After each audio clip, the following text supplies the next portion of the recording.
And the game got started a little bit late. We were supposed to start at 11, I believe. Yeah. But we started about 11:30. 11:40, something like that. We had less than an hour to play this ball game. And anyone knows that's probably good for about 3, maybe 4 innings. And I was pumped up about playing. I'd been there since 8:30 in the morning. I was taking batting practice. I went to the batting cage the day before. Had the smell of pine tar in the air, and I was going for the rosin bag. I was pumped up. I had my cleats on, my mitt. I was ready to go. And it sort of struck me that we had, now it takes 9 guys to field a team, and we must have had 17 guys on our team. Yeah. And I did the math, and I realized, hey, I may not be out on that field. And I thought, well, you know what I'm going to do? I'm going to go up to our coach. Now, it wasn't Tommy Lasorda or anything like that. It was a guy, I don't know who the coaches were. Gilardi. I don't know if he's a batting coach. I don't know what his position is over there. And Drew had another guy who was a coach. I don't know where he fits in. Same guys were out last year. Nice guys. Oh, good. Now I'll never be there again. That's true. That's true. So the thing is these guys, well, they're not really nice guys. Your guy may have been nice. Nice guy. I had him last year. I had your guy last year. Didn't seem like a nice guy. He really didn't. All right, so here's what happens. The game's going to start in 10 minutes. And I decide, you know what I ought to do? I ought to go up and talk to the guy, because there's some guys here, like Drew, don't mind if you play or not, right? Couldn't care less. Couldn't care one way or the other. There's a handful of guys that are out there to sign some autographs, do a little schmoozing, take a few pictures, and, basically wave to the crowd. But not me. I didn't want to do any of that. I just wanted to play. So I decided I better go up to my coach before the game and tell him that, hey, A, I got some game, and B, I'm more than happy to hit that field. Yeah. I'm looking to play today. So we got off on the wrong foot. I went up to him and I said, he was busy sort of making a lineup out. And the problem is he knew some guys from last year and was sort of making his lineup up. Jonathan Silverman, guys like that, Stephen Baldwin, Gary Marshall, guys he knew. Corbin Bernstein, and what the hell's Corbin Burnson, right? Yeah. So I decided I better go up to him and just let him know I'd like to play. So I came up to him and I said, hey, Coach, we haven't met before, but I'm telling you, I'm a good player, and I'm really looking forward to playing. And I know there's some guys here that may not care either way, but I care. I'd like to play. And he said, listen, I'm busy, and there's guys here that I know, and he started digging into me a little bit. And I thought, oh, this is bad, because I'm pissing him off now. Now I'm really not going to get a chance to play. And he gave some sort of half-baked story about Billy Crystal one year. I didn't exactly follow it, but the point is he was like a mom that had been driving a long way, listening to kids argue in the back seat. He just, you just come up and go, hey, can we pull over to a rest stop at some point? And they bite your head off. Yeah, he was pissed off. So at the end of the thing, I realized the guy was pissed off, and I said, this sucks, because now he's going to be pissed. So I said to him, Coach, listen, I'm not telling you what to do. You just do what you want to do. Take the pressure off. Tell him I'm ready to hang out. And he said, no, I'll do what I got to do. Oh. And I thought, wow, that's kind of weird. And the other thing that's weird is, even though he doesn't know me, I'm probably a bigger celebrity than at least half the guys on the team, because I didn't recognize half the people. Yeah. And some of the guys were like, they're like, from my mother, the car, in car 54, where are you? Which, went off the air in 1959. Yeah. Here's Fred Gwynn. It's like they were announcing people who haven't been on the air in at least 17, 18 years. And they were naming their sitcoms from the 70s, which is kind of weird. But anyway, he didn't know me, and I knew he didn't know me, and I thought I'd just go over and, extend the olive branch. But he got really testy and really weird, and I thought, geez, that's kind of weird. And then I thought, hey, why is he chewing on me? I'm a celebrity. I wouldn't be here. And why is he bitching out the celebrities? I just went up to talk to him to basically tell him I wanted to play. And keep in mind, I was in ass-kiss mode because I wanted to get out on the field. So I thought, all right, well, that's not a good thing. I hope he doesn't hold it against me. Well, sure enough, the game starts. He makes the lineup, and Fields gets everyone out on the field, and I'm sitting on the bench.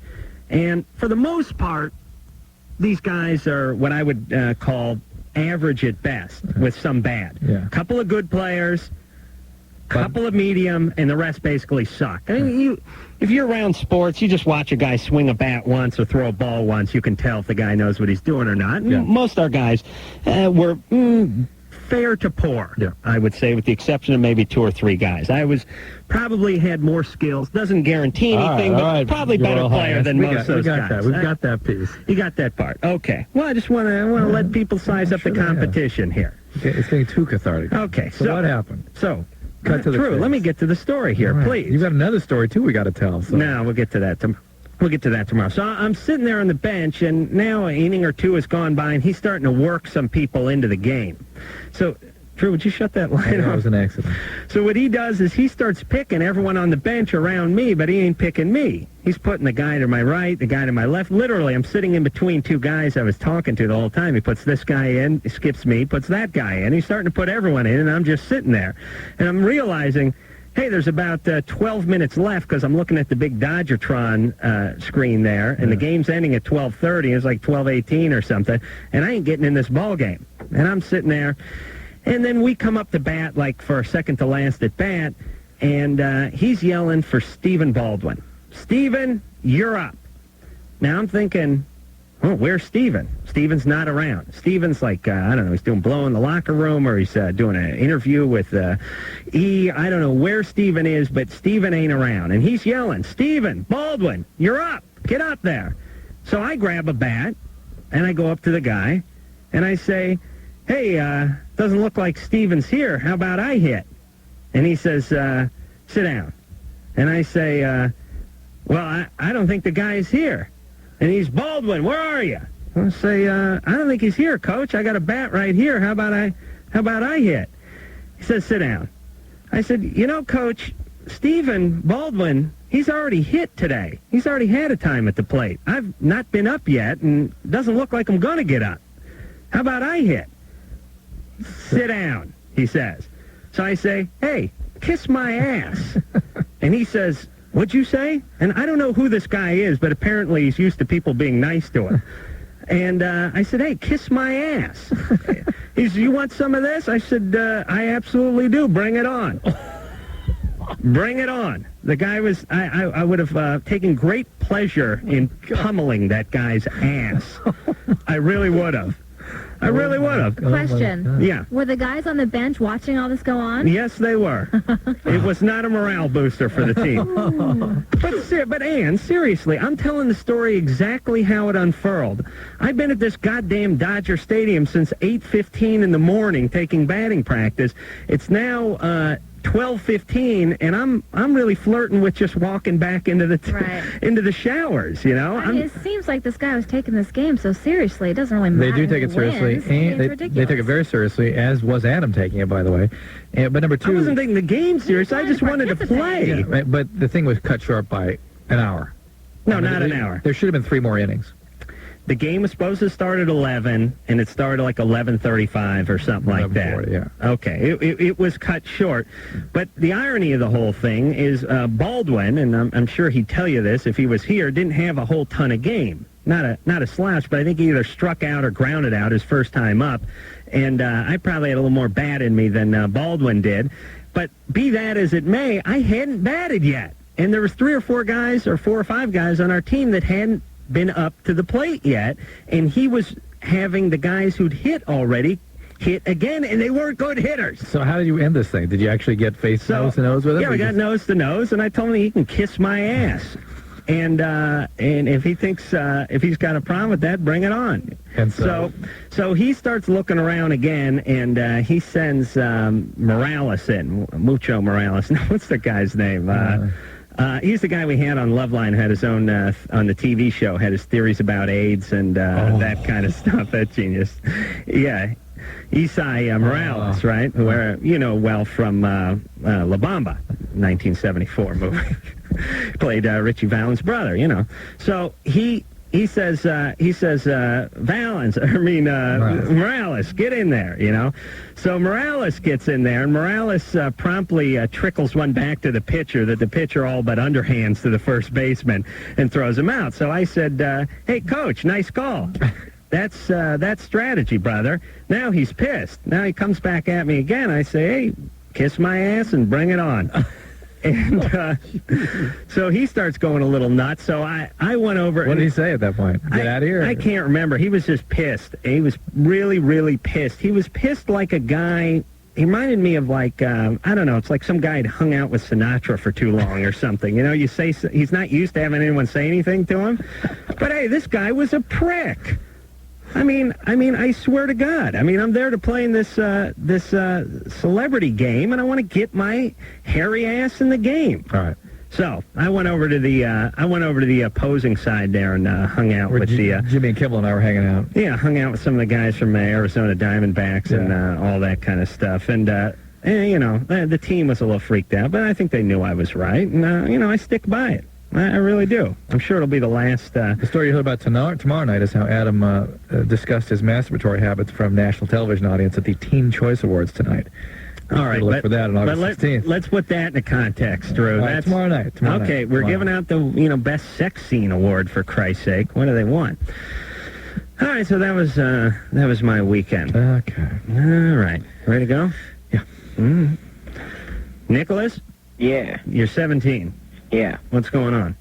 Well, about 3 weeks I noticed I had a hair growing out the tip of my penis, and it's actually growing out the hole in the tip. And I was wondering, do I need to get this checked out? Yeah, I imagine that can happen, but I've certainly never seen that. It's just one hair? Yeah.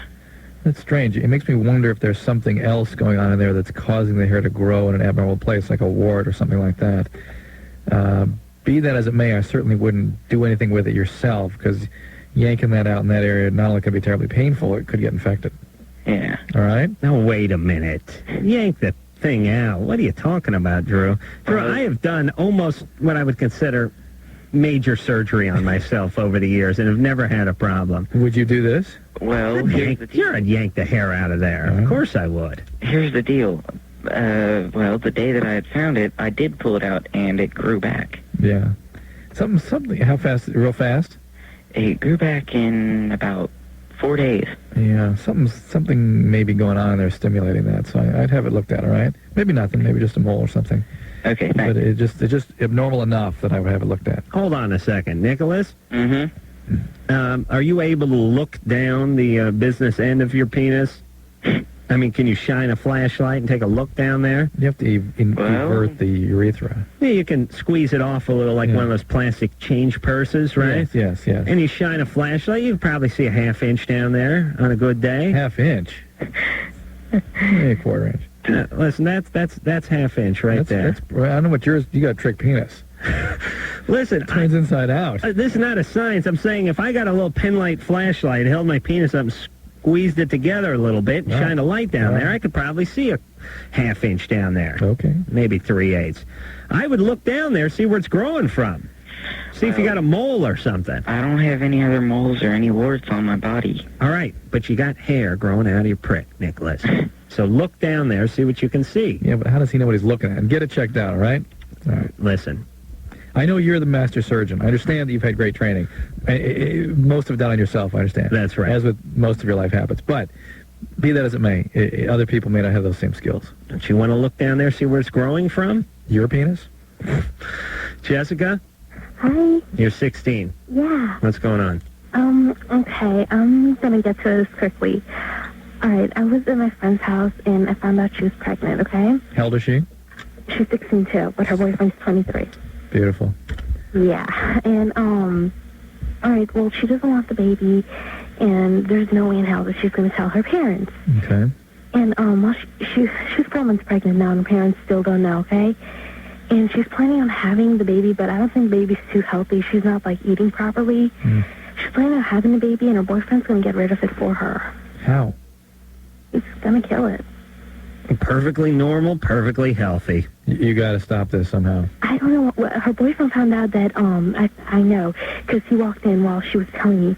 First of all, when she's very pregnant, how is she going to hide this? I don't know. Does she weigh 300 pounds or something? And she wears really baggy clothes, so... But I wouldn't be surprised if her parents didn't know. How far along is she? 4 months.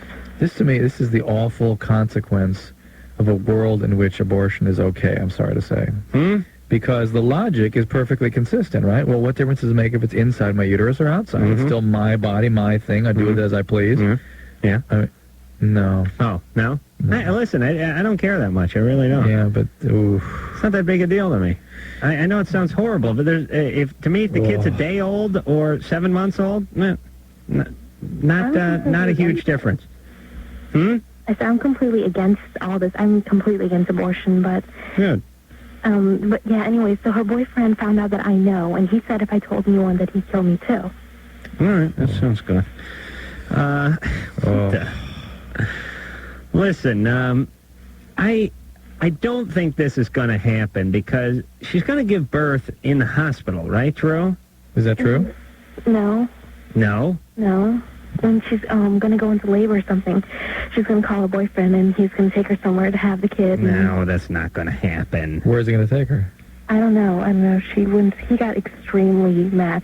She wasn't finished telling me everything, but I haven't seen her about a week and a half.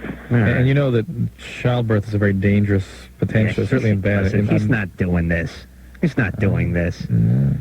He can't. He's not going to do Well, this. is there somewhere I can call or something? I mean, it's not like I can exactly go to the police and be like, Yeah, hey, I'm going to give you a know. hotline number. It's 1-800 Okay. 843 5200. 5200. 843-5200 and get some advice about this. I don't see how you could not do something myself, although I'm certain you have to take into consideration how much risk you're putting yourself in the way of. Yeah. You think these two are going to be together in 5 months? Not. When? Of course not. No, I mean this plan is never going to happen. Oh, I see. You mean I'm saying it's not going to happen. He's not going to call the guy in 5 months. He's going to rush over and say, "You're going to have your baby out in this wood shed or the old the abandoned mine shaft." The problem is it's not going to both happen. mom and baby will die then. Right. Well, I understand we have to do something. I'm just telling you this is never going to happen. All right. Okay. Yeah, but think of the kind of despicable... Hey, he's a horrible guy. There's no doubt about it. All right. And, I'd love to talk to her parents. Where the hell, Drew? Who are we going to sell for we go Karen. here? Karen? She's over here then, huh? Yeah. Karen? Hi. You're 20. Yep. What's happening? Okay, well, like last night, my boyfriend and I had sex for our first time together, and he hit a spot, and I like suddenly felt like numbness, like overpowering. It's like really like wow, and then I threw up. Mm-hmm. Where was the numbness? In like my whole body. It just like went all over, but it was mainly like in my stomach area. Yeah, but he hit a spot? Yeah. Okay. Where was the spot? Like inside. Okay. Yeah, but it was like good. It's like whoa.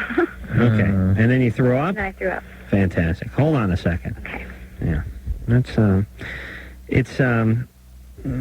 it's considered in many Asian cultures, Drew. Yeah. It's considered polite society. You know what I mean? To vomit after orgasm? Vomit after orgasm. That's- Do you know that? I'm learning things tonight. Yeah, so big cultural differences. All right, Karen, hang on. We'll get to the bottom of your vomit after this. Many claim to have encountered the Taco Bell Chihuahua. This is one such story. We were an item, had some good times, too. Dancing, you know. Then I found out we had different wants and desires. His desire for Taco Bell, my desire for snuggly time. He was obsessed. Most recently, it was the crunchy taco. They were only 39 cents every Sunday. How was I supposed to compete? Every day, he would ask, is it Sunday? Is it Sunday yet? Yo quiero this. Yo quiero that. What about my quiros? Crunchy tacos are now just 39 cents every Sunday. Yo quiero Taco Bell. Coming around. No, I was thinking about those. All right. Big All right. discussion about that last call. Not the last one, but the one about the... Yeah. Ann's thing was it happens all the time. My thing was like it happened once 5 years ago.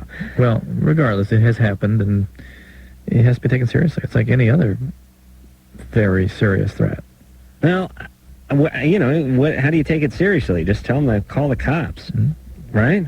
Well, we Call can't some number. call some number. We can't tell that girl to call the police because then we're putting her life in danger, theoretically. We don't know how bad of a guy this is. Well, we know he's not a great guy.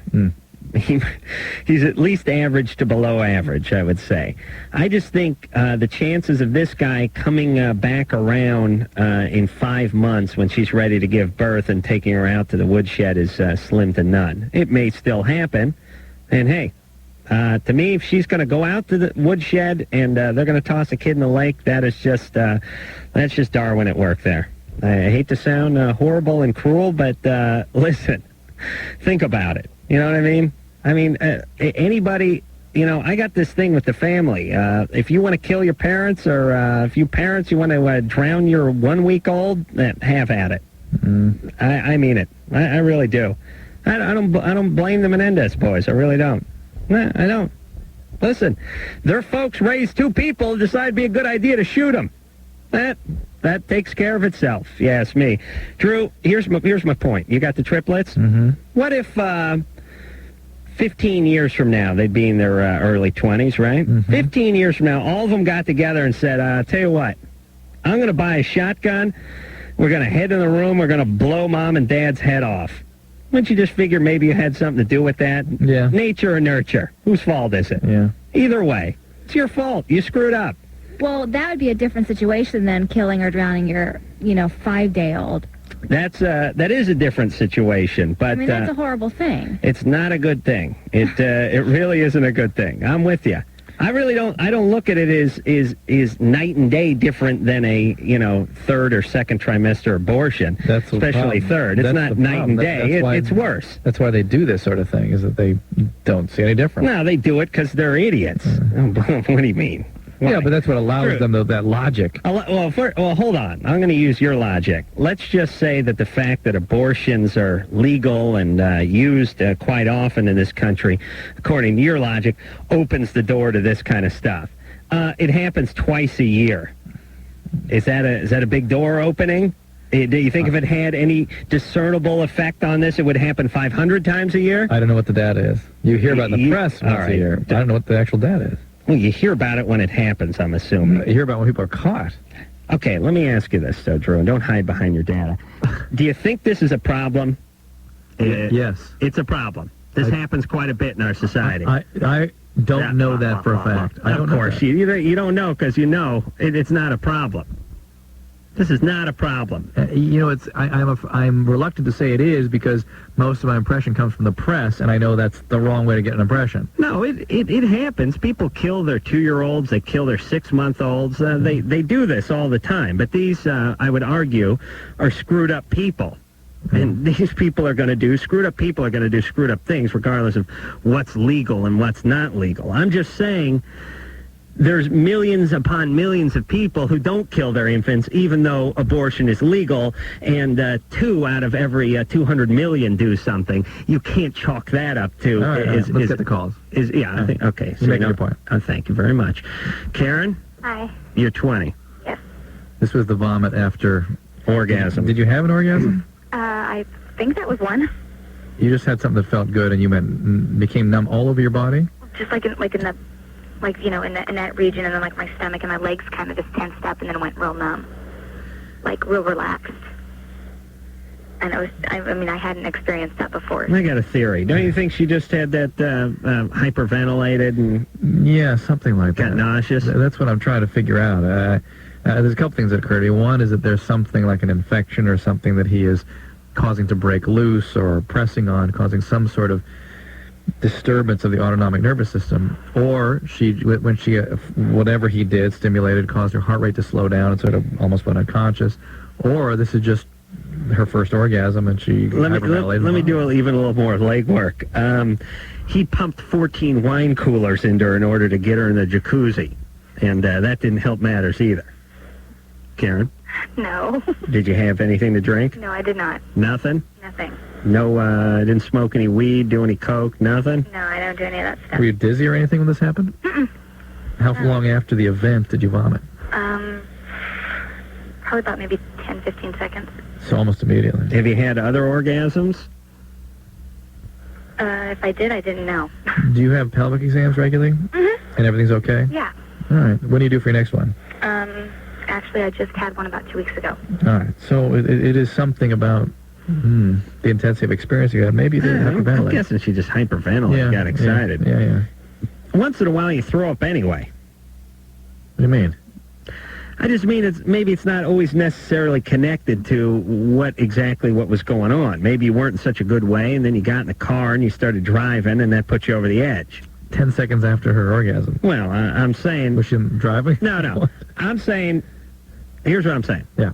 Maybe she wouldn't have thrown up if she was just lying there in bed watching TV. Right. But maybe she was a little bit closer to it because of something she ate or what have you anyway, Right, and then she started hyperventilating. Maybe. And then kapow. Justin. Yeah. Kabong. You're 16. Yeah. Remember Al Kabong? Oh, yeah. He was Quickstraw McGraw, hit you on the head with the guitar. Quickstraw's other ego. Also. Yeah. Boy, that was funny to me. I really loved that when I was a kid. Al Kabong. Justin? Yeah. Yeah, you're too young to remember Al Kabong. No, he's still on Cartoon Network. He's on Cartoon Network, alive and well. Oh, really? Oh, yeah. I gotta watch that. Hi, what's going on there? Well, this is more of a question for Adam. I was over at a party, right, with my friend Rich's. And me and my girlfriend were getting it on, you know. We go into his room, he said it was cool and all. We started making out, right? And right before we got in bed, right, I had to go to the bathroom. So I said, chill out real quick. I went to the bathroom, right? I was coming back out, I was all ready. And she's in bed with my friend. My best friend, who I've been friends with for like 3 years. Perfectly normal, perfectly healthy, right, Drew? You went to the bathroom for a minute? You got home? It was like a minute. It's like, what, he like walked in, like took off his clothes like Superman and jumped in bed with her, like... At his house? No, it's not at his house. This is my friend. I don't want to give his name off, though. This is my friend Richard's house. Yeah. Didn't you already say it was at Richard's house? Richard. Yeah. Yeah, okay. You're pretty good about, hey, don't go to work for the government. Just... Hey, is Rich the guy that got in with your girlfriend? No. That was a friend's house. His name is not going to give out. Yeah, it was at my friend's house, but my best friend was there. Right. He walked in and just did it right there. He just was, like, really drunk, and she was really drunk. Had sex with her right there. Yeah, and I when I walked in there, I couldn't even take it. I just took off out the door and just left. Hold on a second. Why don't I believe this? I don't believe it at all. Not at all. I just don't believe it. It just doesn't fit for you. I don't feel anything for the guy. Well, not only I don't feel anything, but mathematically it doesn't sound right. Yeah, me and my girlfriend were getting it on. We're about to get it on. I got to go use the bathroom, so I get up, walk to the bathroom, take a quick leak. Yeah. 80 seconds later, I open the door. He's naked. He's on top of her. He's going at her. And I watch for a while, and then I just leave.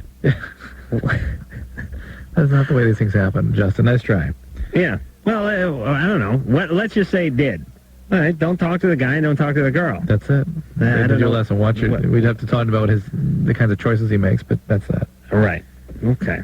Now, if there was an hour and a half in between the time you went to go to the bathroom and came back, you passed out in the tub or something, Yeah. I could see that. Either way, it doesn't matter. She's not your girlfriend anymore. He's not your best friend anymore. Carrie, Yeah? you're 17. Okay. Okay. My brother-in-law just went into rehab recently, and he's also like my dad. What? Okay. Last September, I moved in to my sister and her husband's house.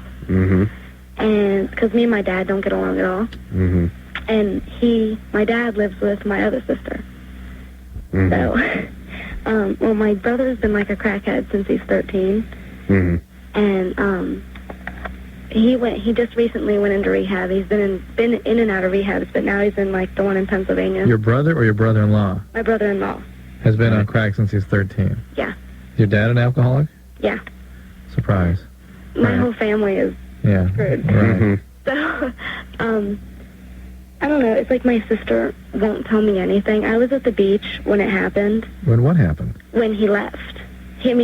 Sometimes he'll leave for like a week at a time. Well, he's been a crack addict for 10 years, right? Yeah. And she married him knowing this was going on, you know? Well, I know, because that was what the attraction was. Right. Your dad was an addict. Yeah. Right. But it's like, he'll do it in front of me sometimes, and like she acts like nothing goes on. Well, your sister is a awful, raging codependent. So what's your question? Well, she acts like nothing happens. She acts like... Well, that's the only way she can manage what she's dealing with. Yeah. Well, she says she can't help him. Well, that's true. They don't have kids, do they? Yeah, she has a son. Oh, man. All right, here's what she has to do. Right, basically, are you living with them now? Yeah. Well, he's in rehab now, right? Yeah. I think he's coming home in like 2 weeks. Well, it's basically none of your business on one level. But the thing is they're like they're supposed to be like my I understand that. So here's what should be happening. One is she should be going to all the family sessions at his rehab unit. She's going this weekend. Okay, you should be going too. Although she may want to go first and get involved in some things, so she feels comfortable opening up before you get there. Oh, she already went to one. All right, but the point is, it's best for the patient if all the important people in that person's life participate in the treatment. It's essential that she participate in the treatment, that she go to Al-Anon. You can do the same thing, and that will help. Okay. And what's wrong with a society where we sterilize these crazy bitches? Do you know what I'm saying? You're on a rampage now, just because the coach pissed you off. What's wrong with that? Do you agree that she should be sterilized? That these two shouldn't be having any more kids? No, he shouldn't. I've known about her yet. All right, let's do him then. All right. Whatever. Do you know what I'm saying? Yeah. Why have we got the government involved in everything but the good stuff? The important stuff. The important stuff. I'm on month number 9 with my garage. Got nowhere. Everyone's having crack kids. Jonathan. Yeah. You're 17. Yeah. Oh, wait a minute. Oh, we didn't talk to you. Yeah. So you're about to go down on a girl and you noticed boils on her thighs? Yeah. I was just wondering, like, what it was, like, what kind of disease it is, something. It's like, clear, like... Should we go to break or should I answer this? Well, hold on. I think leprosy, right, Drew? No? No. On her inner thighs? Yeah. Was she a big gal? No. Huh? No. No? Not really. You know, sometimes the thighs rub together, things get a little irritated, you know? Yep. Could have been that. It could just be boils on her thighs. People get infected hair follicles and little cysts that can get nasty, and that's the way it is. It's normal. How many did she have, Jonathan? She had a lot. There are like 3 big ones and like a couple of small ones. Mm-hmm. And were those... This is going to be tough because I can never talk to our listeners. But there's a lot of small ones. Were they up high like bikini area irritation from shaving, or were they down low like in the middle of her thigh? Like bikini area. They're like... I knew this would be impossible, by the way. I thought, you know what, I'm going to try. I'm going to try to ask one of our bonehead listeners a question, but it's never going to work. Because is it up high, like where the bikini area is, like from shaving, or is it down toward the middle of her thigh? That's where the bikini area is. All right, so it's ingrown hairs, It's nothing. They can get pretty infected, though, so it's nothing. Okay. All right, Jonathan. Although there is something called molluscum contagiosum that can look like that, too. So. That ain't it. You know what goes on with women in the bikini area? Pray tell, what goes on? I'm going to tell everybody. The same thing that goes on with me and my beard. Your neck. My neck. Yeah. Because... You still have, even with that laser application? Payback time for the broads. See, women, they have that silky, smooth hair on top of their head, but down below, they got the Brillo. Now, I got the Brillo on top and downstairs. I got the Brillo everywhere, you see? And so women, when they shave that bikini line down there, if they were just shaving the hair that they got on the top of their head, for instance, if you took a woman and shaved up around her sideburn or back of her head or something, it wouldn't get that, because that's the good hair. But they're shaving the Brillo hair, and that coarse, thick, the black man's hair. And that's the hair that gets the follicles infected. Yeah. And that's what I got on my neck. That's my curse. See, you guys at least got it where people don't see it. Yeah. Your head of hair feels the same as your pubic hair? It's not a whole lot different, no. Wow. Yeah. Yeah, you want to feel it? Brutal. The head, on your head, yeah. No, I mean, like the hair that grows in on my beard is like what, if I grew my beard out and you dropped your pants, you wouldn't be able to tell the difference. Let's go to break, shall we? Why is his mouth sideways?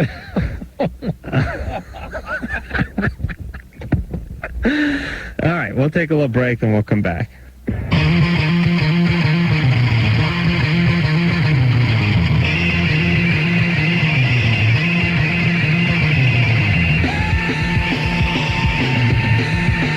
Me? All right, it is Loveline. The great Gary Marshall will be in here tomorrow night. We'll talk to him, see if I can work my way into another one of his movies, or actually into one of them. Yeah, I was going to say. Well, I meant another one of his. His, yeah. I said it right, but you know what I meant. But he's got this Julia Roberts, what the hell, Richard Gere thing coming out. They're He was happy with it. He was? Yeah, he said the opening was good. Oh, yeah? Yeah, well, how can you go wrong? You got Julia Roberts and, I mean, in terms of box office, at least. Yeah. Still could suck, but you got Julia Roberts and Richard Gere. Right. Redoing the kind of, what the hell's that other Pretty Woman thing? Yeah.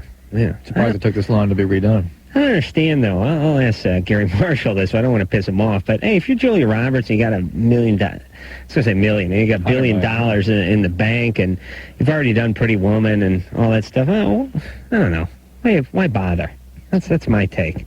I can't wait to make some money and stay home. Regina? Regina.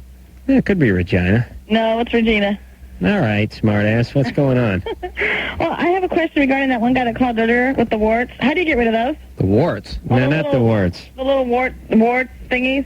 Yeah, not the warts, but the bikini bumps. Right. The ingrown hair? Yeah. You have waxings or epilite or something where you have the hair removed without a blade. Right.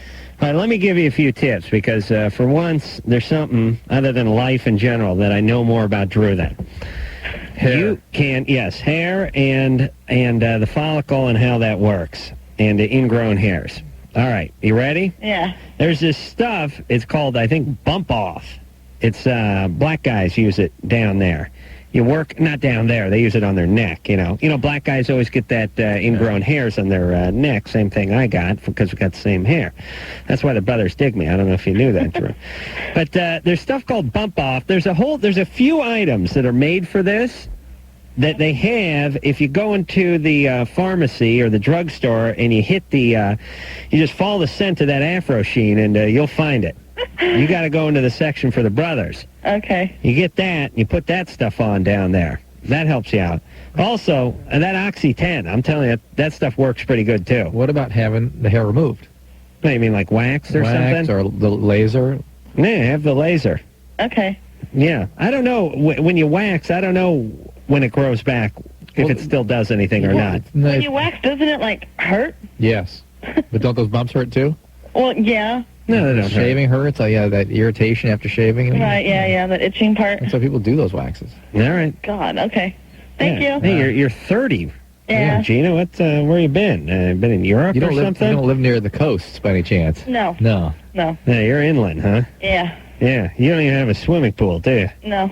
in the county? Yeah. Yeah, I can tell the folks that don't spend a lot of time in a bikini. Where do you live? I live by Modesto. Oh, yeah, sure. Okay. Okay. All right. Thanks. That's good. Hey, listen, nothing wrong with that. No. She never has to deal with it. Right. Valerie? Hello? Hello? Hi, my mom was diagnosed with lipodystrophy. Yeah. I don't really know what it is. The doctors around here, they're not really sure. I was just wondering if Drew knew anything about it. How is it manifesting? It's just like she lost all the fat in like her arms and her legs. They're real thin. Huh. Is she having motor problem where she can't propagate her limbs in space? No, she has carpal tunnel, but... Lipodystrophy, as I recall, is some sort of inborn error of metabolism. I don't know if it's heritable. I've never seen a case. It's a neurologic disease, whereas I recall there's a buildup of these byproducts of metabolism in the muscle and nerve. And what's a lipo? Fat? Yeah, but it's lipoid dystrophy, as I remember right. And it's a very rare condition. Yeah. It's I guess an error of fat metabolism, perhaps, but... do you know if it's treatable? You know what? You're asking the wrong guy. I've never seen a case of this. I've certainly heard the name. I studied it like in second-year medical school, and that's the last time I saw it. So I'm sorry. I don't know more than the guys around your area. I would check out the Internet. Okay. And see if you get some information about it. But yeah, that's pretty good, right? Can you do that? Valerie? Huh? Can you check out the Internet?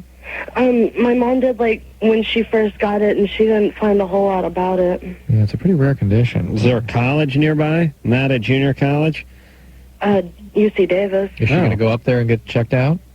No. Why not? She's at the military hospital right here. And they won't let her go to the university? I don't think so. Well, if they don't seem to know anything at the military hospital, maybe she should go to UC Davis. Okay. All right, that'd be the Check best that thing. out. 'Cause this is the kind of thing that a community hospital would rarely see. Okay?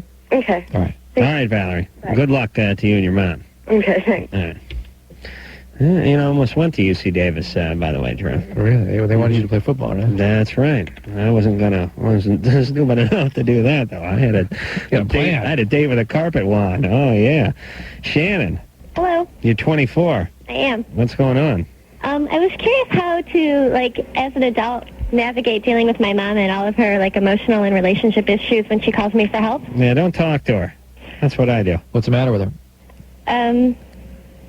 She's just always had, like, chaotic relationships, and problems with men. She's dating her ex-husband. And she's still parentalizing you? Yeah, well, she expects me to be the parent. That Okay, I wasn't sure what... no, that's all right. Has it always been that way with you and her? Yeah. Oh, yeah. Okay. It's a very hard role for you to break out of, I'm sure, because that's been the nature of who you've grown up into, is your mom's mom. But Exactly. I'm sure that this has caused a great deal of discomfort for you, and probably there's a lot of rage and resentment at her not being available to meet your needs when you needed them. That's strange. I was feeling all of that rage this evening, which is why I called. Yeah. And can you express any of that to your mom? I've started and I've tried. My fear is that she'll have my brother take her side, Yeah.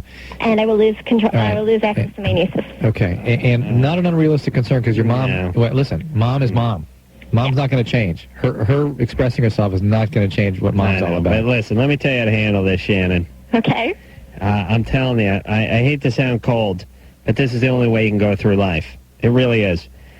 Tell people what you want. Tell them what you don't want. Explain to them. I tried that. That doesn't All right, work. then that's it. You cut them off.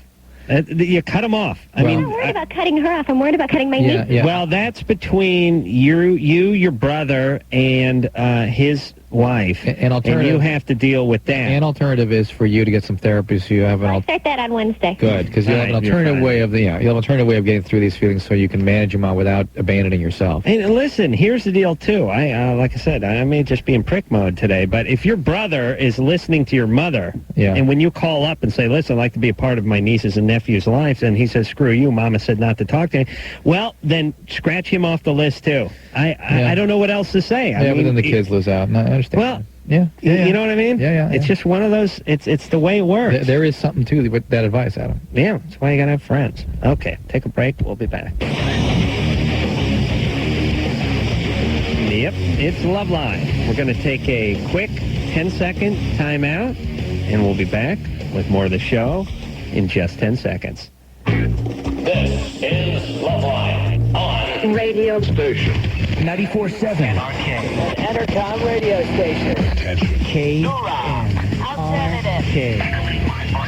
Chemist Portland. The lowest new rock And I'm Adam Carolla. That is Dr. Drew. Phone number 1-800-LOVE-191. And it's time to get back to the phones. Richard. Hello. Hello. How you guys doing? Good. You're 27. What's going on? Well, I'm calling for my girlfriend. We just got a kind of a question here. Her nipples seem to be connected to her clitoris. Every time we have sex, connected? Like I don't even have to touch anything but her nipples. Oh, really? That's Yeah, it's pretty amazing, actually. short day's work. I like that. Yes, it is. Yeah. But, you know, I just... It's going to be difficult when she comes of child-rearing age. Yeah, it's going to be weird in the restaurant when she starts breastfeeding and orgasming at the same time. Meanwhile, I can't smoke in there. Well, yeah, exactly. So it's like going through her panties, getting her boobs sucked on. I got to stand out in the terrace. Exactly. Well, she's already past that, but... Has it been since she's had a child that this happened? I'm not sure. Has she always been this way? Let me think. I've only been dating her for a couple years, but since we've been together... Well, she hasn't had an orgasm since she met me, and she was, like, married for, like, 17 years. Nice. That's my man. The buck stops with Richard. Wait, this all... the numbers all of a sudden... It's getting screwy here. Yeah. She hasn't had an orgasm... Since she met me. And then how do you... With you. With me. I'm sorry. She hasn't had an orgasm with you. No, she... Oh, God. Not before you. Right. Good angle. That was I her like angle, that. yeah. I wish I had a girlfriend and thought of that. Yeah, nobody ever dared touch her nipples before that. All right. The only question is just... And why was she... How old is she? She's 35. Married 17 years. Yeah. Plus 2 with you, 19. Yeah. Married at 16? No, she could have been married. Oh, I see, yeah. Married at 16? No, she got married at 19. Oh, no, she...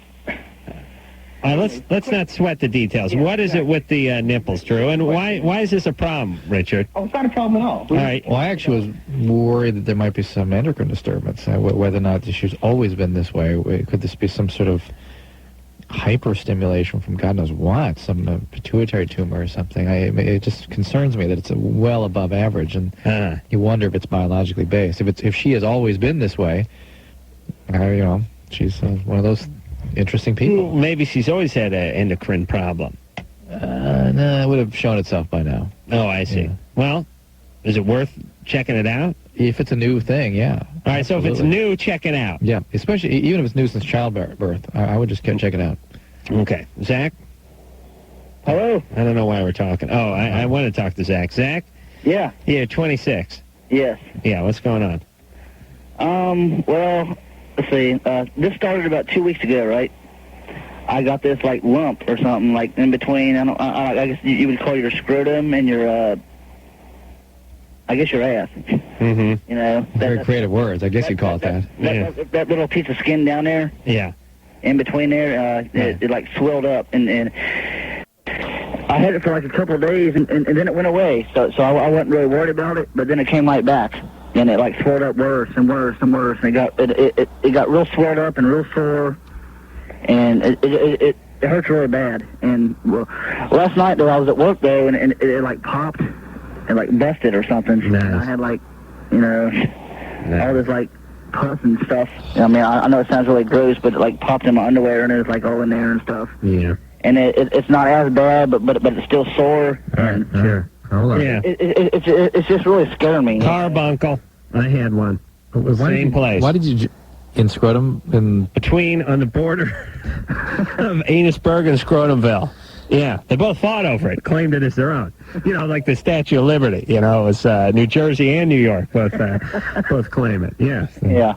Hatfields and the McCoys. That's right. Yeah, I had one. Lansing. Not there, not between your legs. Yeah. More near Annisburg. Had two in my life. One, let's see, I guess I was living at home. I must have been 18. One, 18 and a half, maybe 19. Down around, right on the border of, like I said, Annisburg and Scrotumville. That's where Zach's is. That's where the one was, and then later on in life, I must have been like 30. I remember I was teaching boxing. I couldn't teach a class. My ass hurt too much. Yeah, that's why the other one was right, a lot closer to Annisburg than Scrotumville. Is that the one you lanced? I lanced both of them. Hell yes, I lanced them. Oh, the humanity. It worked like a charm. The only tough part is getting to it. All right. I used, and listen, if anyone's squeamish, they may want to just sit down and turn the radio down at this point. But I swear to God, I used a mirror and a flashlight, and I was reflecting the flashlight off the mirror so I could see my ass. You know how the allegedly Thomas Edison? Egyptians would get light into the center of the pyramid by a long row of mirrors going back and forth? That's how I got light into my ass. And lance that mother. Yeah. What causes it? Well, there are a number of different things that can. In Adam's case, he believes it was a carbuncle, which means it's like a boil, something in your skin that forms, like a hair follicle or something that gets infected. Yeah. The thing is, though, in that area, you can get fistulas. These are that's probably what you had, Adam. These are sinus tracts that come out of your colon and erode through to the skin.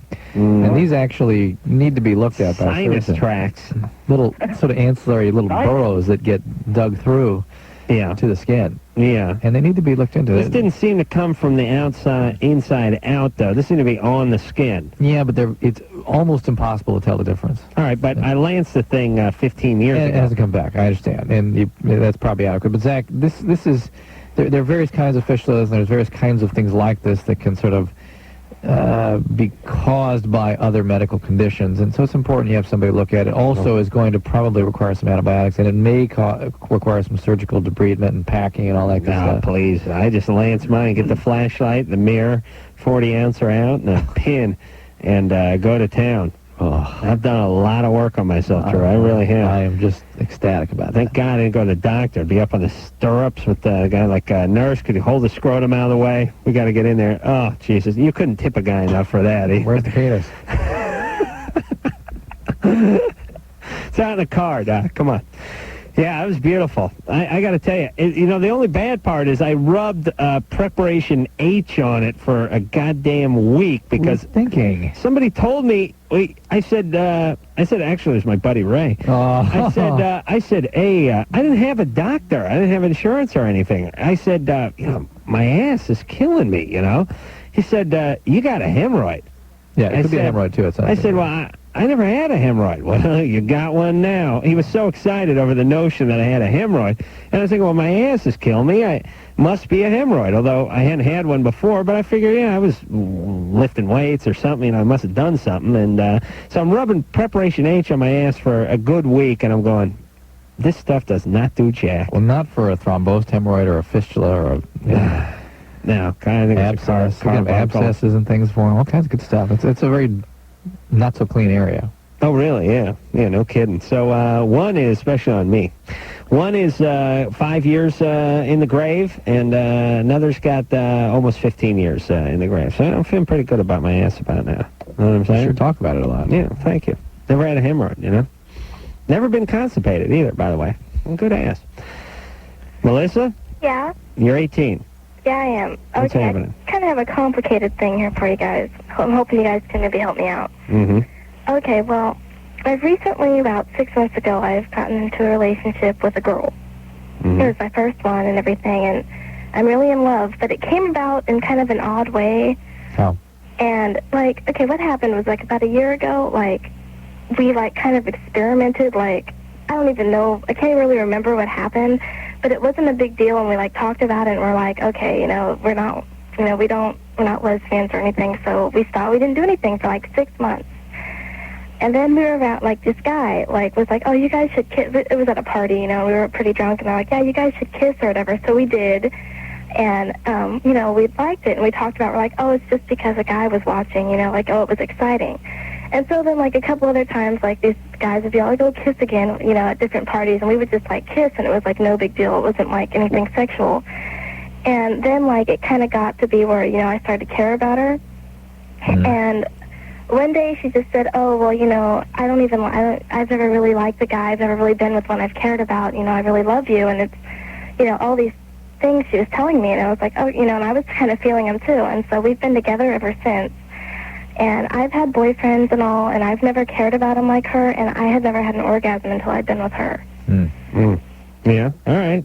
And so I think, we talked about this yesterday, and I was telling her, I was I don't know if I'm a lesbian or anything, because I was raised in a very Catholic family, and this has never occurred to me, Interesting. Well, you sound pretty comfortable with it. Yeah, I am. I've never had a problem with it. I don't really know people like that, but I've never had a problem with it. But it's just kind of freaked me out a little that, I'm still in love with her. And yeah. Well, let's just say you're lesbian for now.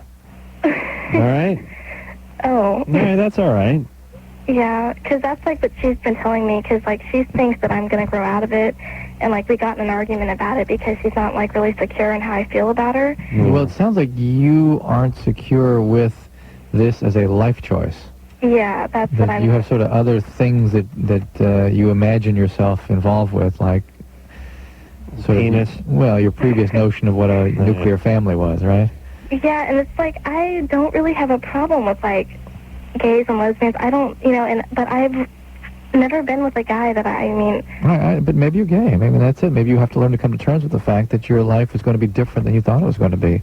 Maybe this is something you're going to grow out. Maybe you need to make some choices that are tough choices to make. Yeah, but you're not going to make them tonight. You're 18, relax. Well, listen, all you screwy 18-year-olds, you don't have to make any decisions for another 10 years. You really don't. Just relax, everybody. You're with a woman. She likes you. You like her. Don't question it for now. Like, I think we were talking about it last week. I don't know, but women really they have a bad experience with a guy, and they get off guys. I mean, women treat guys like some people treat tequila or sushi. Like they have it. They have a bad night. They throw up, or they get some food poisoning or whatever. They're like, fat. And, somebody, they drink a bunch of tequila and they vomit all night or something. They may not be with the tequila again for another year. You get hold of some bad sushi or something, you may not ever eat it again. Women get that way with guys. They get a bad guy or a couple of bad dates. That's it, fat. They're on to something else. Guys, we don't think that way. We're in it for the long haul, ladies. I wish you'd think about your commitment to us. Monica? Hello. You're 20. Yes. My question was to Dr. Drew. I had a guy for 2 years, and he was like my first boyfriend and my first. And the thing is, we broke up. It's been about 5 months, and I got over him. And then the thing is, it's like he calls me, and then he expects me to always be there. He expects when he calls me that, okay, I'm going to be right there, and we're going to go out to the movies, come back over here and make out. And then he won't call me for another about 2 or 3 Why do you make yourself available when he calls? It's because I feel like I don't know, I feel like I need him for some reason. So it has nothing to do with him. Yeah. It's about you. And the thing is, too, is that we have a godchild together, and we baptized the baby, and so that's kind of hard for me, too, because I'm always constantly seeing him at get-togethers, and it's so hard for me, Hold on a second. What do you mean you have a godchild together? Okay, well, we baptized the baby together. Whose baby? It's his best friend's baby. All right, that's his godchild. You're the old girlfriend. Yeah, but still, I mean, I'm not going to diss my godchild just because... It's not your godchild. It is my godchild. We baptized together. I'm the Nina. They chose me as the Nina. I don't care if you're the Pinto and the Santa Maria. You just need to not be around that child and that family at the same time. That's all, period. Listen. They have to cooperate with that. Hold on a second. You went along for the ceremony, but this is your ex's best friend. He and fill in the blank, whoever he happens to be with, is the godparents of the kid, not his old girlfriend. It's his best friend. Okay, I understand you. I mean, yeah. You know what I'm saying? And so... I know, but hold on a second. You're doing a lot of clinging here with we got a got a godchild to think about. You're making all kinds of excuses to try to keep this thing together. It is gone. And the reason why it didn't work out was because all he wanted to do was, like, go to the movies and stay home. And I'm the type, I want to go, out camping. I want to go out, like, baptizing, whatever. Whatever, you guys aren't meant for each other, and it's over, and he comes back for sort of a servicing once in a while, but he is gone. Yeah. He is done. And you need to protect yourself from this so you have a chance to get over this relationship. No, but you're not over it. I mean, you're in it. Of course not. You're still completely in it. Yeah. Yeah. You got to get out of it. You got to give yourself a 6... So the thing is, how do I get over 6 months with no... 6 months... accept his phone calls? Yes. 6 months with no contact. Really? Absolutely. And is there such thing as friends? Not for the... Not your ex-boyfriend? And not for at least 12 months. Oh, and even then, it's risky. Because it's like, even when I go out to clubs, it's like I'm so picky when it comes to guys. Well, okay, that's fine. That's fine. Don't go out to clubs even. Do something else. Meet guys other ways. Do all that camping and ice skating you love so much. Right. I'd like to get this guy's phone number. He say he just likes to stay home? That's all he does. He just wants to, like, stay home and for some This could be your... This could be my gay partner. Yeah, this could be... My life partner. What kind of shape's this young guy in? And for some reason, I just feel like I still love him, and I think... We got that, Monica. We understand that. 2 minutes ago, you were over the guy. Yeah, it was his clinging. He's calling me back and making me go out with him. Now you're in love with him. You must stop, Monica. Hold on. Why stop? Maybe you guys get back together. He is not in love with you, Monica. How do you know? Who broke up with who? Well, we both decided at the same time that it just wasn't working. He just wanted to do his thing, and I wanted to... Monica. Yes. He's done, right? Is that right? He wanted to see other girls and stuff? Well, I don't want him to see other... Monica, why did he want to break up? Of course that's why he wanted to break up. Yeah. Man. Denial. Man, I wish I had some chicks who weren't into me as much as Monica claims not to be into her ex-boyfriend. Oh, wow. Jesus. started off with 6 months ago, I was completely over the guy. He keeps calling me back to make him go out to movies. Yeah, hold on, I got to light the candle for the shrine. Wow. So, I'll tell you, whenever I broke up with someone, whenever someone broke up with me, man, that was it. They were done. I'm one of these guys apparently you get your fill pretty quick with, and there's nothing left to examine. It's like they're just, like... I think you dragged a couple of them back in. Their lifeless carcasses back into your home, and then they regained consciousness and kicked the crap out of you and left you. Yeah, that was really only one. I mean, I was really only able to talk one of them into it. I'm not and like... You started your ass right up again, didn't you? Oh, yeah, of course. I'm like... women. I think for women, like... I wouldn't be like, Magic Mountain or Six Flags over Maryland or something like where you couldn't see it all in one day. I'd be like one of those, carnivals that rolled into town, with everything on the back of a semi-truck. Right. You spend like an hour and a half, you make a lap around it, you see the zipper and the tilt-a-world, and then you're ready to go home. That was kind of me. They never wanted to come back and really finish exploring. And they were always done. I can't blame them. Jenny? Yeah. You're hi. 16. Yeah. What's going on? Well, last Saturday, a week ago, my boyfriend and I had anal sex, and ever since then it's been, hurting. Mm-hmm. Yeah. Well, so, has that been over a week now? You're 16? Yeah. Well, see, the thing is, we're trying... we're both virgins, and we just... Oh, okay. All right. Okay, hold on a second. I got to stop. This is Drew's favorite call. God bless Jenny for calling in. Oh. Just nothing makes Drew's night like the I'm still a virgin call. Oh. Drew loves this. I can't... It's indescribable how intense the denial has to be on this one. Why, I hate Drew? denial. I hate denial. It bugs me. Wait a minute, Drew. This is, listen, it says in the Bible. I mean, listen, I'm no theologian, but I know that either someone has penetrated your vagina, and if they have, you've been had, and if they haven't, you're a virgin, right? I mean, isn't that how it works? This is how many of our callers have reserved the right to call it. All right. Well, listen, let's take a break, and then we'll get to the bottom of this. Because I'm an atheist, so I don't know much about this stuff. But I'd like to know if... But we're God watching. Yeah. How do you think he'd feel about this? I don't know. I don't know if he's an ass man or not. Jesus. If he had a sense of humor, man. he'd be laughing his ass off, that's for sure. But I don't think it's such a funny thing. The anal sex in order to maintain the virginity? Well, anal sex, oral sex, whatever sex. But no genital penetration. Okay. Well, we'll talk to Jenny with the anal sex and the virginity after this. Portland, what do they need? Why do they need 3 people going out there? Right. All right. It is Loveline there. Talk about that award ceremony after this call. Yeah, we will. Sound good? Well, actually we have a call about that award ceremony after this Oh, call. we do? Yes, we'll go to that. Oh, good enough then. Jenny? Yeah. So, you're a virgin. Yeah. You're 16. Mm-hmm. But, except, I guess I should say. You've had anal sex. Yes. Okay. And the reason you had anal sex was to preserve your virginity. Yes. You understand how bizarre that is, right?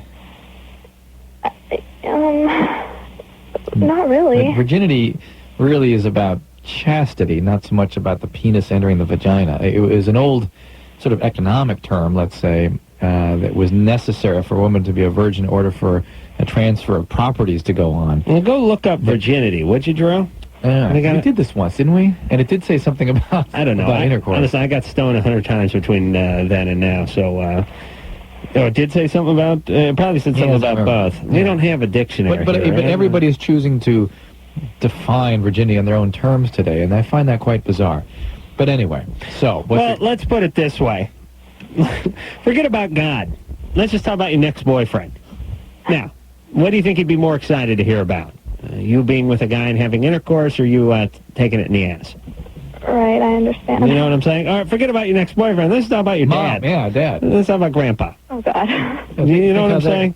Yeah, think how they would look upon it. All Which right. is really what this is all about, is trying to help you have the opportunity to develop emotionally and physically and biologically to the point that these experiences can be managed in a healthy way. That's all. That's what it's all about.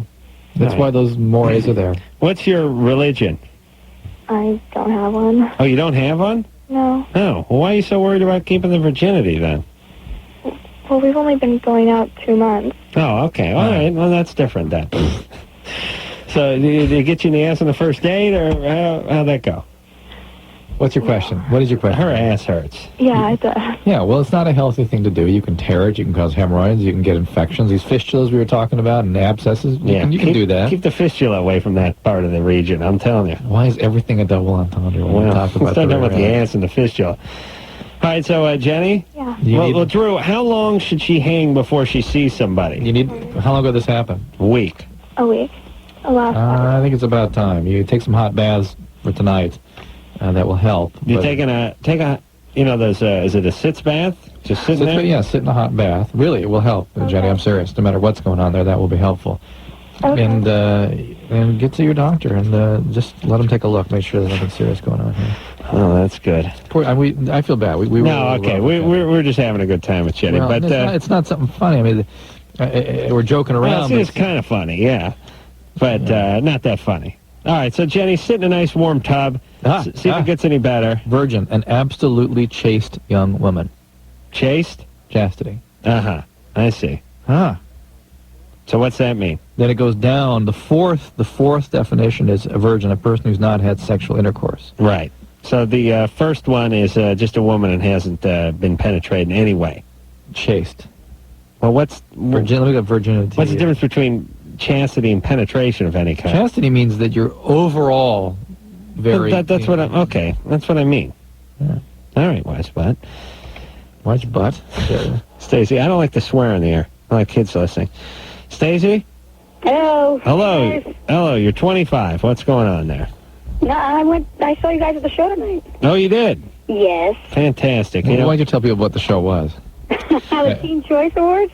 We did the Teen Choice Awards, and I gotta tell you, thank God I went and put something else on. I'm all screwed up.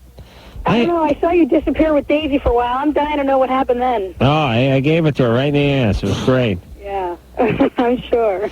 No, Daisy scares me a little bit, actually. She's a lot of woman. She's beautiful, but there's no date raping her. I don't think I hear you admit she's too much for you, though. Yeah, I know. I think she is.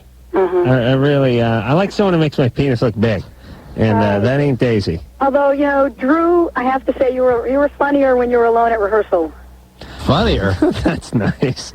All I did was read the script.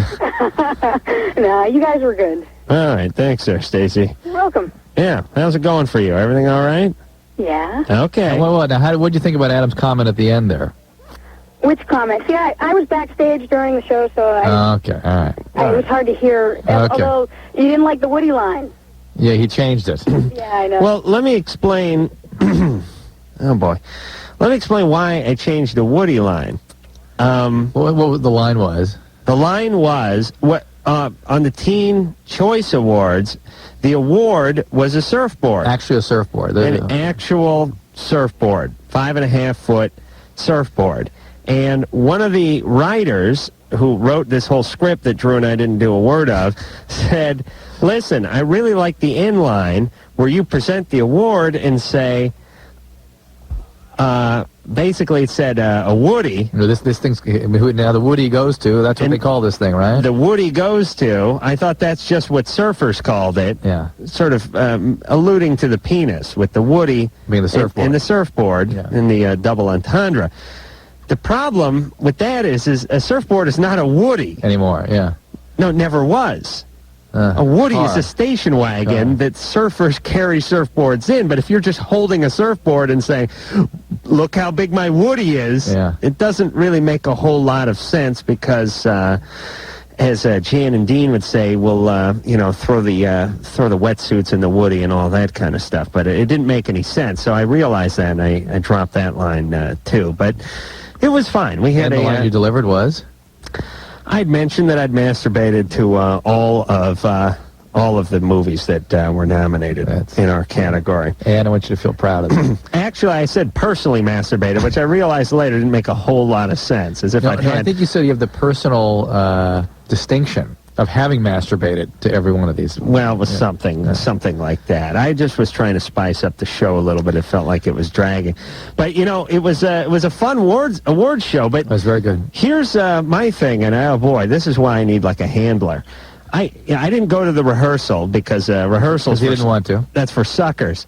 Seriously, they told me, be there at 1 o'clock in Santa Monica. I live in Hollywood. Be there at 1 o'clock, and then come back again at 5:30. I said, what? I spend the entire day driving? What's going on in rehearsal? Nothing's going on in rehearsal. I'll show up once at 5:30. Just tell me what you need me to do, and I'll do it. Or maybe I won't, but the rehearsal's not going to help. Drew, because he's... Obsessive-compulsive. Obsessive-compulsive and pathetic. Compulsive, went to the rehearsal at 1 o'clock, then turned around and went home at 2 o'clock, then sat home for 2 hours, then got back and went back to Santa Monica again. From Pasadena, by the way. And this is deep Santa Monica. This is the Santa Monica airport. Yeah. I mean, you spent the entire day on the road for nothing, Drew. Yeah. You didn't do anything at that rehearsal. No, I was glad I went. I really was. I had no idea what was going on this thing. That's so right. I put on, you know, a pair of jeans and just one of my button-down shirts, but it had been in a hamper. I mean, it was like wrinkled, and I hadn't shaved or anything, and I thought, well, I'll just go to this Teen Choice Awards. I mean, it can't be anything. If they're asking me and Drew to show up, I mean, hell, we don't get to go on stage on MTV Awards. Yeah. This thing, they're asking us to go on stage. This can't be anything. And then I thought about it, and I thought, well, wait a minute. I don't know. This may be something. I better put a jacket on. So I put a jacket and some slacks on, and thank God. This thing is huge. Oh, it was it's huge. Yeah, who was there? Everybody. Tyra Banks and Mini-Me and In Sync and 98 Degrees and who that? All those movie stars. I mean, it was huge. Yeah. And well done. Really a well done event. I mean, gigantic productions and things. And and us walking out and Adam going to the wrong side of the stage first thing. Well, I missed rehearsal. I started heading for the other podium.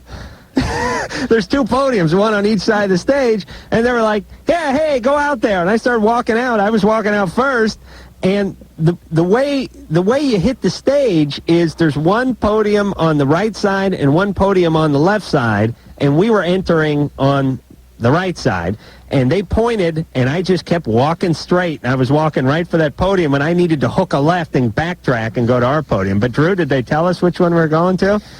No. Now they assumed did. You'd been at the rehearsal. That's all right. So they went and got me, and then we just proceeded to fumble over ourselves. And it was funny because I said, we went out and presented with Daisy Fuentes, and I said to Daisy, listen, we're not doing the script. The teleprompter. And she said, what are we doing? And I said, well, not the script. And she said, well, what are we doing? I said, I don't know exactly. And she said, what do you want me to do? I said, just relax, have a good time. Enjoy yourself out there. She said, don't you think we ought to read the teleprompter? I said, no. She said, what if we just read parts from the teleprompter? I said, no, that's not going to work. You're either on or you're off the teleprompter. We're off. We're going to have a good time. She said, you two work together all the time. Right. I don't know what to do. Yeah. I said, just relax. Don't worry. We won't leave you out. We have a good time out there. What are we going to say? I said, don't worry. I'll start talking, and then, like, Drew, you say something, and then, Daisy, you just chime in. She was like, I don't know what we're doing. My favorite part is Adam goes, hey, we want to do something that's meaningful, don't we? When you look back on this in 10 years, don't you want to at least have something you've done meaningful? And she goes, I just want to look back 5 minutes from now and be done with this. So I told Drew, let's talk about this morning after pill. That'd be a good thing. So we did. We're doing the, Teen Choice Awards. We're in the sex category, so let's talk about the morning after pill. Which I was all on board for. And it was great because Daisy was like, that was a great pitch to Daisy. Daisy, I know you've read what's going to be on the teleprompter. We're not going to do that. Okay, what are we going to do? Drew wants to talk about the morning after pill. And she was like, yeah. Hey, I don't know if you really picked up what the real problem was, but the script was all organized around her. Oh, it was? Yeah. Oh, wow. And then you scratched that off and organized it all around us. Well, I told her she was delivering she got to open the envelope, right? She was fine. She had a good time. She did, I think, ultimately. I find when she wasn't saying anything, Adam goes, so, is there life after MTV? She's like, huh? That's out on stage. It was funny, too. Drew goes, Drew said right before we walked on stage, he goes, how long you known Daisy? I said, I just met her tonight. But I struck up immediate rapport with her, right, Drew? Yeah. Mm-hmm. Did you fart in here, by the way? No, by the way, I didn't. No? Okay. Robert? Yes. You're 30? Correct. What's going on? Oh, nothing. My partner and I were driving back from work this evening listening to your show. Uh-huh. And we heard that girl call up talking about her friend who's 16, pregnant by the guy who's 23. Right. Mm-hmm. Well, we're sitting there discussing this, and I hope this girl's listening, because what she needs to do is go to her local PD or sheriff's department and break the story down to him, because we can put this guy away for at least 2 counts. First one is sex with a minor, and the second one is extortion. Nice. Yeah, but then when he gets out and tries to kill her, here's my problem. Well, that's when they step in. Here's my problem, when he tries to kill her. I'm at the corner. No. My problem, Robert, is that I have grave difficulty giving people specific advice where I could be putting them in harm's way. In other words, I hope they're listening to you, and I hope she understands this is one of her options, but when we're giving direction, I really feel like we're responsible for anything that happens. Oh, I can understand the legalities behind that. Yeah. But, see, well, and the ethics, too. I mean, she has to make up her mind what she's going to do. I can't imagine putting her in harm's way, but I think she has to do something. Right.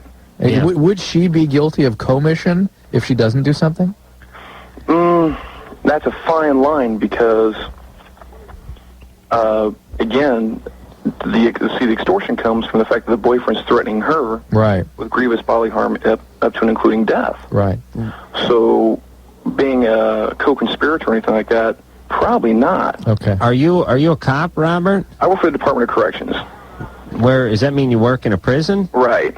Which prison? Rather not say on the air. All right. What state is it in?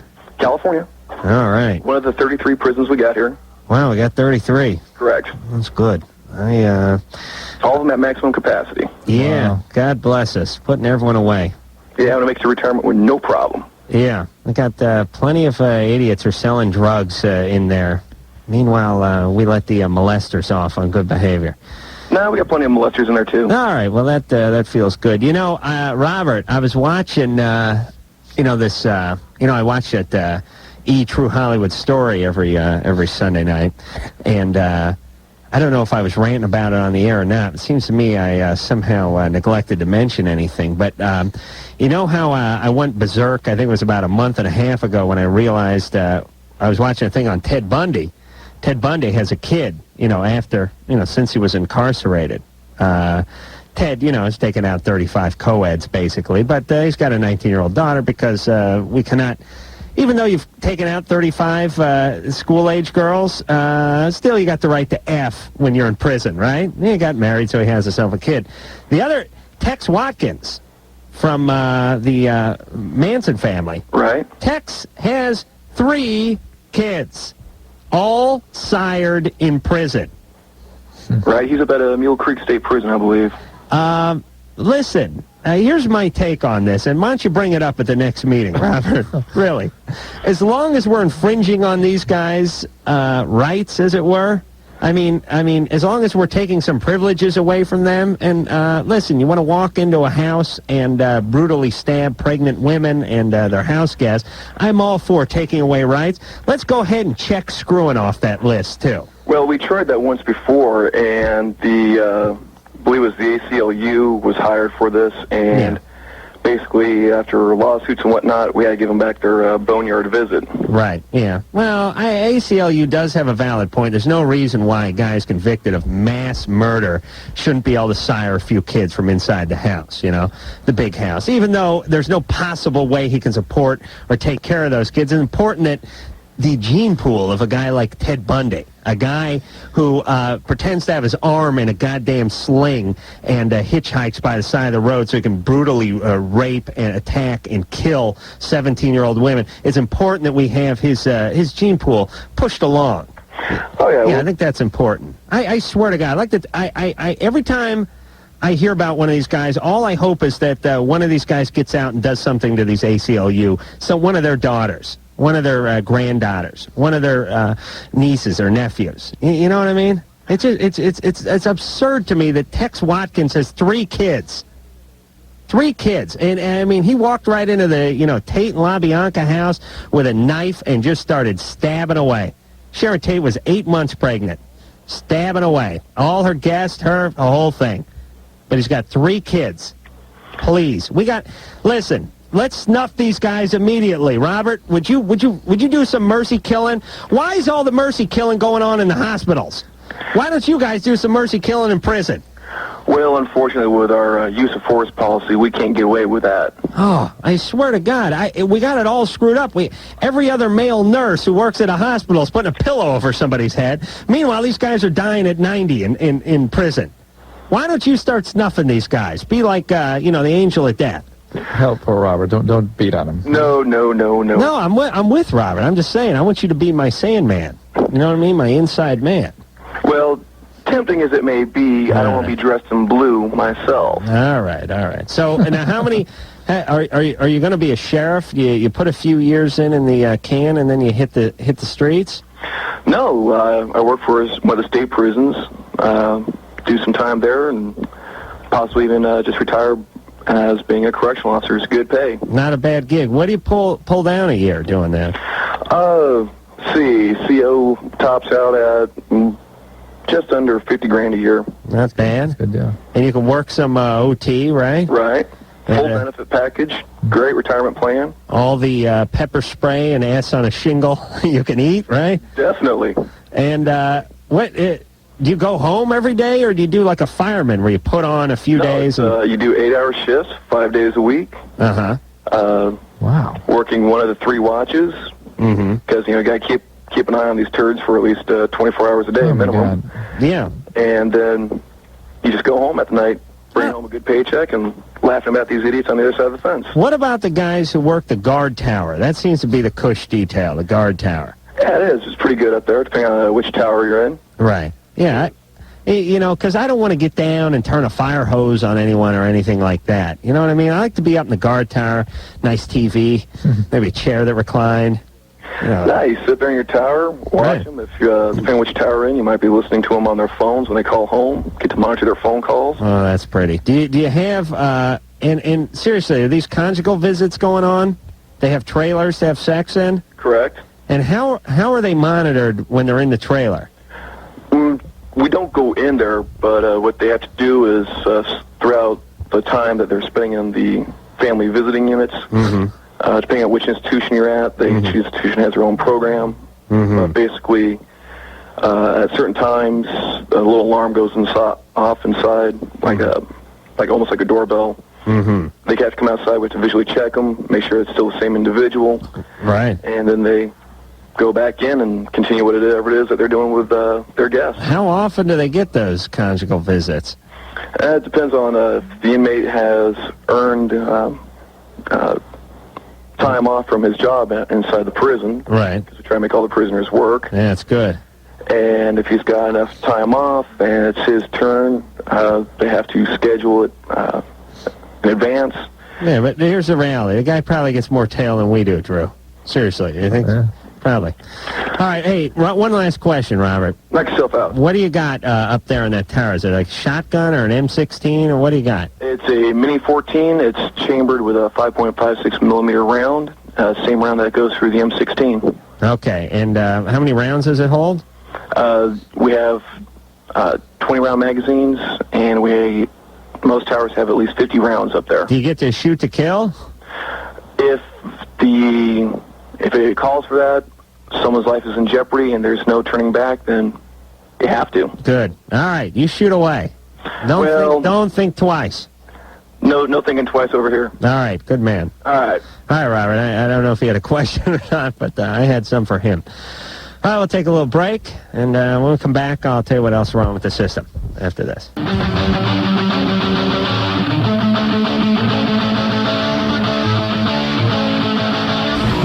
All right. We're going to try to hustle through some calls here. Ricky. Hey. Hey, you're 15. Yeah. What's going on? Adam, you can make fun of me while I ask Drew. All right, what's the question? About my problem. Go to it. At the bottom of my penis, around the base. Yeah. There are these bumps. Right. They're kind of whitish.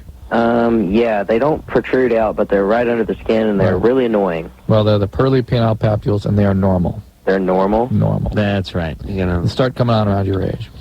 Adam. Yeah. You're 17. Yeah. Hey, what's up? Hey. Okay, I have a problem. Mhm. About 2 months ago, me and my dad got in a fight. It was over something stupid like the phone, right? Yeah. And it got out of hand. He threw me across my room, and I called the police, and they told me it was my fault. The police told you it was your fault. Yeah, the police told me it was my fault. Mm-hmm.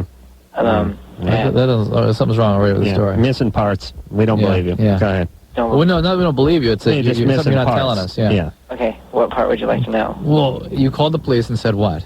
I called the police. I called 911, and I told them, I was like, my dad just thrashed me, and they're like, okay, well, we'll send cops out.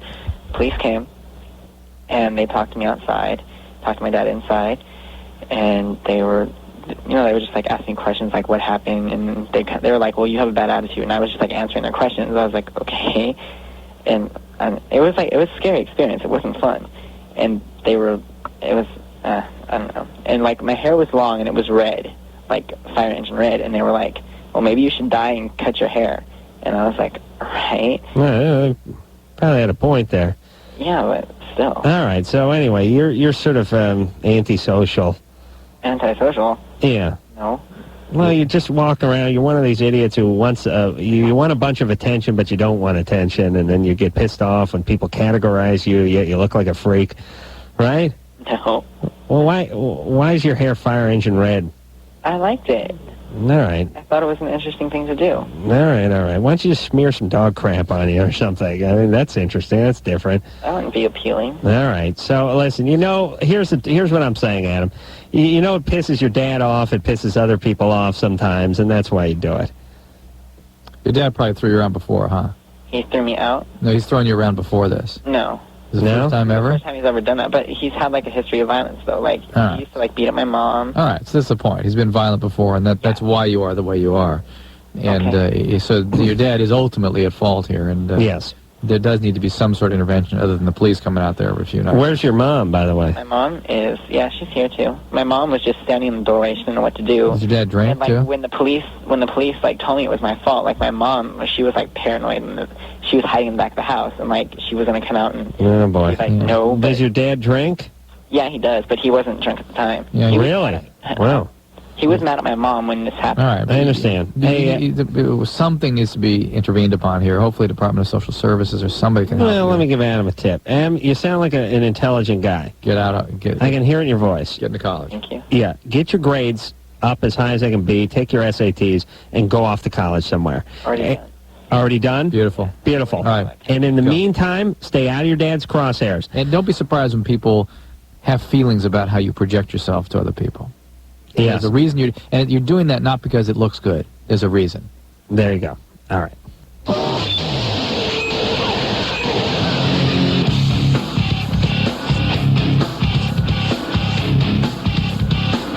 right. Well, there you go. Another successful Loveline episode in the can, as they say.